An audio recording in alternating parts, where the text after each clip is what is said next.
Censorship.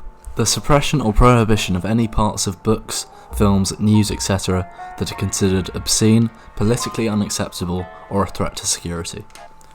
We may associate censorship with totalitarian regimes, as seen in Nazi Germany or Communist Russia. However, censorship has been commonly prevalent throughout the distribution of Western media since about 1907, when the city of Chicago implemented its first censorship law. This empowered local police to decide whether or not a film exhibitor would receive a permit for screening their films. Roughly 2 decades later, in 1930, what is likely the most significant censorship regulation on the Hollywood film industry was implemented: the Hays Production Code. The Hays Code was a set of guidelines that movie producers had to adhere to in order to uphold the moral standards of cinema. However, the motives for the film industry to implement the production code were purely financial.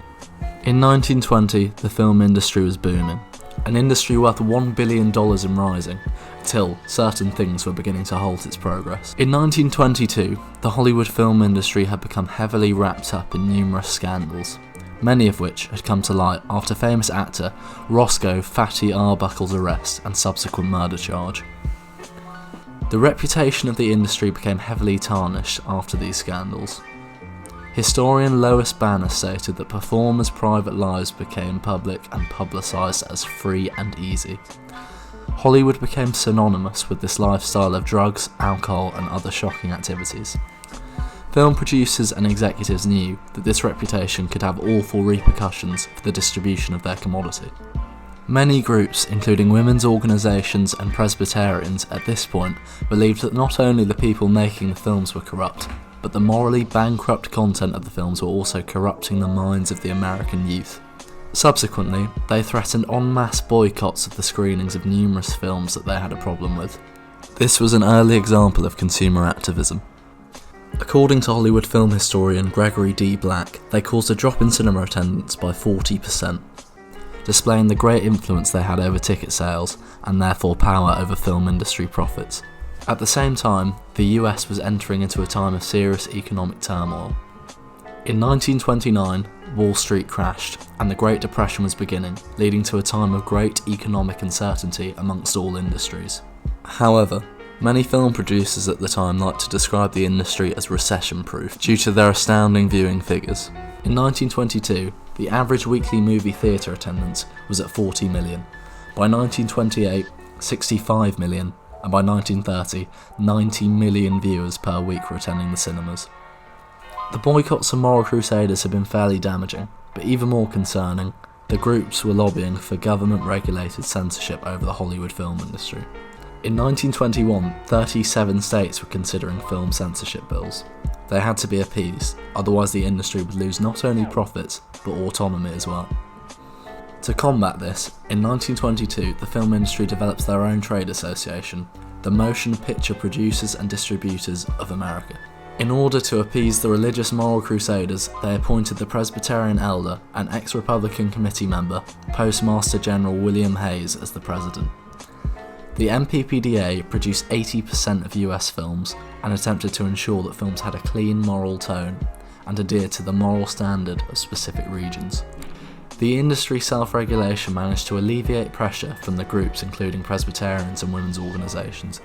However, many producers ignored the censorship rules being imposed by the MPPDA. The studio producers were still concerned with short-term profit from the box office rather than safeguarding the longevity of the industry, which is why they chose to ignore the moral guidelines set by the MPPDA. Hays' technique of industry self-regulation proved ineffective at controlling immoral content delivered by the film industry, and criticism increased again. In 1926, more than 200 representatives from women's organisations marched on Washington, denouncing the film industry and block booking. Block booking is where distributors would sell their films to theatre owners several films at a time, rather than on an individual basis.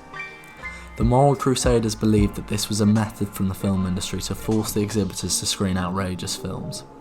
As criticism was clearly increasing, Hays created the Studio Relations Committee, spearheaded by Colonel Jason Joy. Joy developed a document known as the Don'ts and Be Carefuls, which outlined the main film regulatory rules desired by state censorship. The introduction of sound began to really concern the Catholic Church with its ability to influence the youth of the nation. Film historian Linda Liu stated that sound made film a more potent transmitter of information and values. Martin Quigley, a staunch Catholic and owner and publisher of the trade magazine, drew up a list known as the Lord's Code, which he insisted Hayes implemented through his power as head of the NPPDA. Hayes agreed, and the Hayes Production Code in its first form was implemented from January 1930. But if the box office was at an all-time high, with 90 million admissions per week, why did Hayes agree to this? The film industry was financially structured in a very fragile manner. Cash flow interruptions could bring studio productions to a halt, and the Great Depression was beginning to take its toll on the studios. I spoke to Hollywood film historian Mark Wanamaker about the effects of the Great Depression on Hollywood. So let's take 30. 1930, 31, and 32 are the three prime years of disaster for the film industry. For example, Paramount actually went bankrupt and lost their New York studio to the bank. They had to downsize. Jesse Lasky had to quit his position as vice president of production. I mean, they lost other properties. Their theaters went into bankruptcy. Can you imagine? This was almost the end. I'm just choosing Paramount. We're talking about other studios as well. The result of the economic downturn caused a dramatic decrease in cinema admissions from 90 million in 1930 to 60 million in 1931. This was a crisis in viewing figures, and it meant that the studios had to lure audiences back to theatres, which they did through ignoring the production code and making films that were more provocative than ever. The US saw the emergence of seductive megastars like Mae West and Marlene Dietrich. Mae West's scandalously flirtatious and erotic performances in She Done Him Wrong and I'm No Angel epitomised the sexual revolution and had the ability to draw in huge audiences.